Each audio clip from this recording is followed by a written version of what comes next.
गुजरात की भूमि पर कई ऐसे महान योद्धा हो चुके हैं जिन्होंने अपने प्राण से ज़्यादा अपने वचनों को निभाना ज़्यादा जरूरी समझा। ऐसे ही एक महान वीर यदुवंशी योद्धा की गाथा आज हम आपको सुनाने जा रहे हैं, जिनका नाम है वीर भोजा मकवाना। ये बात है 15वीं शताब्दी की, जब गुजरात में अहमदाबाद के सुल्तान मोहम्मद बेगड़ा का आतंक समस्त गुजरात में फैला हुआ था और वो एक के बाद एक सभी हिंदू रजवाड़ाओं को अपना निशाना बनाते जा रहा था। और एक के बाद एक सभी रियासतों पे विजय प्राप्त करने के बाद मोहम्मद बेगड़ा ने अपना अगला निशाना बनाया था मोरबी रियासत के जाडेजा राजपूतों को।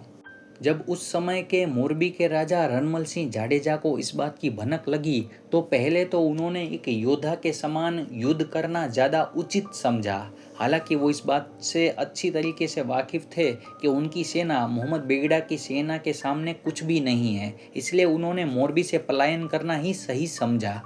मोहम्मद बेगड़ा की सेना मोरबी में घुसती उससे एक रात पहले ही रणमल सिंह अपनी बीवी और अपने बेटे अभय सिंह को लेकर एक रात पहले ही मोरबी से भाग गए थे। सफ़र के दौरान रणमल सिंह जाडेजा इस बात से भली भांति वाकिफ थे कि वो सफ़र के दौरान रास्ते में पकड़े जा सकते हैं, इसलिए उन्होंने अपनी बीवी और बच्चे की सेफ्टी के लिए अपने बचपन के मित्र भोजा मकवाना की शरणागति में उन्हें छोड़ना ज़्यादा ठीक समझा, जो कि उस समय मोरबी के एक गांव के सरपंच थे। हालांकि किसी गद्दार ने इस बात की खबर मोहम्मद बेगड़ा को कर दी थी कि रणमल सिंह की पत्नी और पुत्र भोजा मकवाना की शरणागति में सुरक्षित हैं, जिसके बाद मोहम्मद बेगड़ा अपनी सेना लेकर भोजा मकवाना के गांव आया।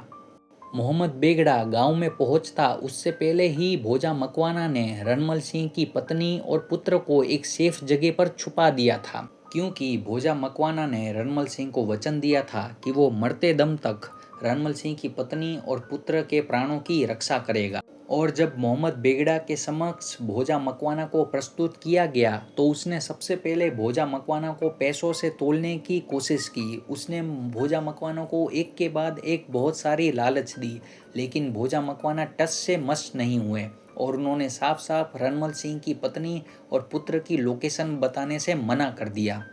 जिसके बाद मोहम्मद बेगड़ा ने भोजा मकवाना को गिरफ्तार करवा कर एक के बाद एक यातनाएं देने की शुरुआत की। मोहम्मद बेगड़ा ने भोजा मकवाना को ठीक उसी प्रकार टॉर्चर किया था जिस प्रकार औरंगजेब ने छत्रपति संभाजी को टॉर्चर किया था, और ये जो टॉर्चर था इसे शब्दों में बयां नहीं किया जा सकता। मोहम्मद बेगड़ा के द्वारा किए गए टॉर्चर के कारण भोजा मकवाना अंत में वीर गति को प्राप्त हो गए, लेकिन उन्होंने मरते दम तक अपने वचन को निभाया और गुजरात के इतिहास में उन्होंने अपना नाम अमर कर दिया।